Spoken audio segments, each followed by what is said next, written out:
പറയുന്നത്. ഇപ്പോൾ ഏറ്റവും പ്രധാനപ്പെട്ടത് ഈ സതീശയിൽ ഇത്തരത്തിൽ ഇന്ന് തന്നെ പ്രഖ്യാപനം ഉണ്ടാകുമെന്ന് പറഞ്ഞതിന്റെ തൊട്ട് അടുത്ത് തന്നെ നിമിഷങ്ങൾക്കുള്ളിൽ തന്നെ ഈശ്വർ മാൽപ്പെ ഇവിടെ എത്തി ഈ കൂടിക്കാഴ്ച നടത്തിക്കൊണ്ടിരിക്കുകയാണ്. അല്പസമയത്തിനുള്ളിൽ പുഴയിറങ്ങി പരിശോധന നടത്തുമെന്നാണ് പ്രതീക്ഷിക്കുന്നത്.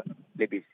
അതായത് ജോസഫ്, ഈ ജില്ലാ ഭരണകൂടത്തിന്റെ അനുമതി ഇല്ലാതെ തന്നെ ഈശ്വർ മാൽപ്പെ ഈ സതീഷ് സെയിലുമായുള്ള ചർച്ചയുടെ അടിസ്ഥാനത്തിൽ പുഴയിൽ ഇറങ്ങി തിരച്ചിൽ നടത്തുന്നു, അങ്ങനെ വേണമോ മനസ്സിലാക്കാൻ?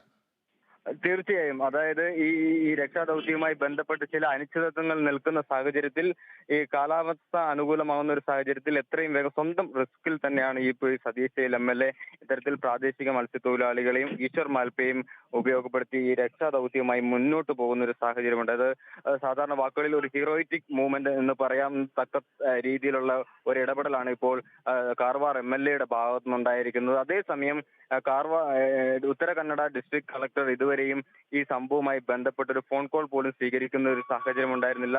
നിഷേധാത്മക നിലപാടാണ് സ്വീകരിക്കുന്നതെന്നാണ് അർജന്റ് കുടുംബമടക്കം ഇതുമായി ബന്ധപ്പെട്ട് രക്ഷാദൗത്യത്തിൽ ഏർപ്പെട്ടിരിക്കുന്നവരടക്കം വ്യക്തമാക്കിയിട്ടുള്ളത്. എന്തായാലും ഈശ്വർ മാൽപ്പെ എത്തിയിട്ടുണ്ടെന്നുള്ളതാണ് ഏറ്റവും പ്രധാനപ്പെട്ട വിവരം. ഈശ്വർ മാൽപ്പെ അല്പസമയത്തിനുള്ളിൽ ഈ ജലാശയത്തിൽ ഇറങ്ങി എത്രയും വേഗം ഇത്തരത്തിൽ തെരച്ചിലിന് വേണ്ട നടപടികൾ സ്വീകരിക്കും. അല്ലെങ്കിൽ ഇപ്പോൾ അദ്ദേഹം അദ്ദേഹവുമായി കൂടിക്കാഴ്ച നടത്തിയിട്ടുണ്ട്.